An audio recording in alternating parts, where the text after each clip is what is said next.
Here are some of the asanas for women's health. For PCOS or PCOD, Baddha Konasana, that is butterfly pose. Steps to do this pose. Begin in a seated position. Gently bend your knees and press the soles of your feet together. Interlace your fingers around the toe side of your feet or place your hands on your ankles or shins. Lengthen your spine and broaden across your chest. Draw your shoulders down and back. Stay in this position for up to 5 minutes. To release the pose, extend your legs forward and lean back on your hands. This pose increases the mobility of hip and groin muscles, helps with digestion and bowel movements. It releases the menstrual discomfort pain.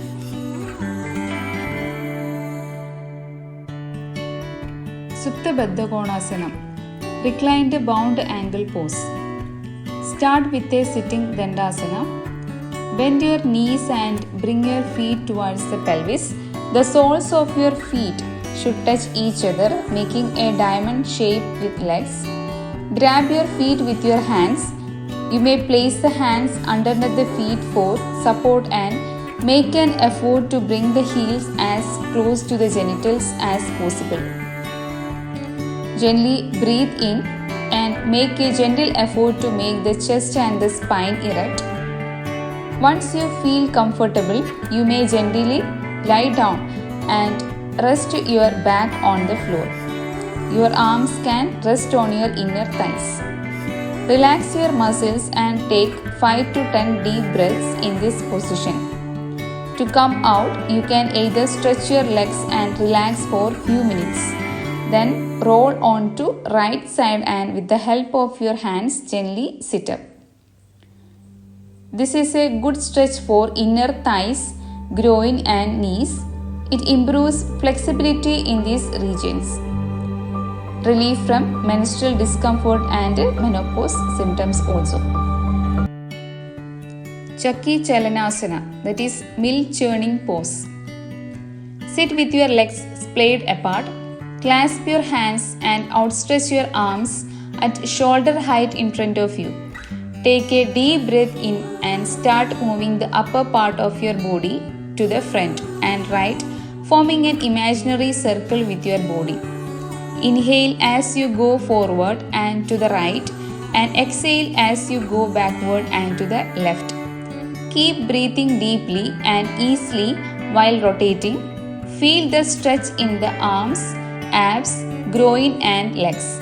Stretch forward from the lower back and keep your legs stationary. A slight movement in the legs is natural as the torso rotates. The arms move along with the back. Make 5 to 10 rounds in one direction and then repeat in the opposite direction. This pose tones uterine muscles in females. It prevents the events of painful cycles. If practiced regularly, it reduces abdominal fat. For menstrual cramps, Janu Shirshasana, that is head to knee pose. Steps to do in this pose. Sit on a mat or the floor. Extend your legs in front. Now bend your left knee and bring the sole of the left foot inside the right thigh. Then bend forward and stretch your hands towards the right foot until they reach it, keeping your elbows straight. Grab the toes of the right foot with the left hand. Hold the edge of the leg with the right hand. Try to bring your head as close as possible to your right knee. The position should relax the back while the arms do the work. Hold the final position for as long as you feel comfortable and take deep breaths. Then repeat the posture with the second leg. Complete 5 rounds for each leg. It calms the brain and eliminates mild depression, reduces pain in the waist and legs. Ushtrasana, that is camel pose. Inhaling slowly, Lift the pelvis and push the body above the waist, outward and upward. Allow the neck to fall backwards gently. Complete the first 2 steps in 3 seconds while inhaling.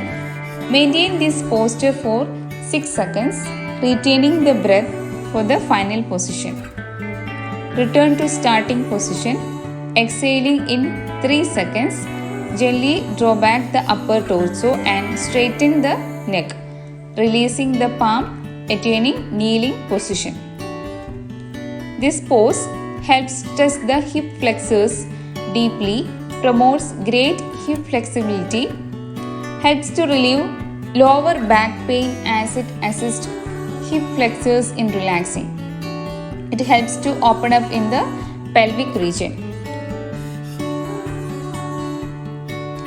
For menopause symptoms, Adhomukha Svanasana, downward dog pose. Steps to do: come onto your fours. Form a table such that your back forms the tabletop and your hands and feet form the legs of the table. As you breathe out, lift the hips up, straightening the knees and elbows. Form an inverted V shape with the body. Hands are shoulder width apart, feet are hip width apart and parallel to each other. Toes point straight ahead. Press your hands into the ground, widen through the shoulder blades. Keep the neck lengthened by touching the ears to the inner arms. Hold the downward dog pose and take long deep breaths. Look towards the navel. Exhale, bend the knees, return to table pose and relax. This pose calms the mind, helps relieve mild depression and stress, release headache, insomnia, back pain and fatigue. Sedu Bandha Sarvangasana, bridge pose. Lying on your back, place your feet flat on the floor, a comfortable distance away from the hips. Place your arms next to the ribcage. You can either bend your elbows 90 degrees so that your fingers are pointing to the ceiling or hold into the outer edges of your mat. On an inhalation, press the back of your shoulders and your feet into the floor and lift your hips up. Press the inner feet down actively and keep the knees from spreading outward by engaging the inner thighs. Lengthen your tailbone. Slide your shoulder blades down your back and keep your neck neutral. You can clasp your hands behind your back. Stay for 5 to 15 breaths. To come out of the pose, release the arms and roll your spine down on an expiration. This pose enhances stretching of the legs and hips, strengthens back muscles, reduces back pain, alleviates mild depression and stress, and calms the mind and reduces anxiety.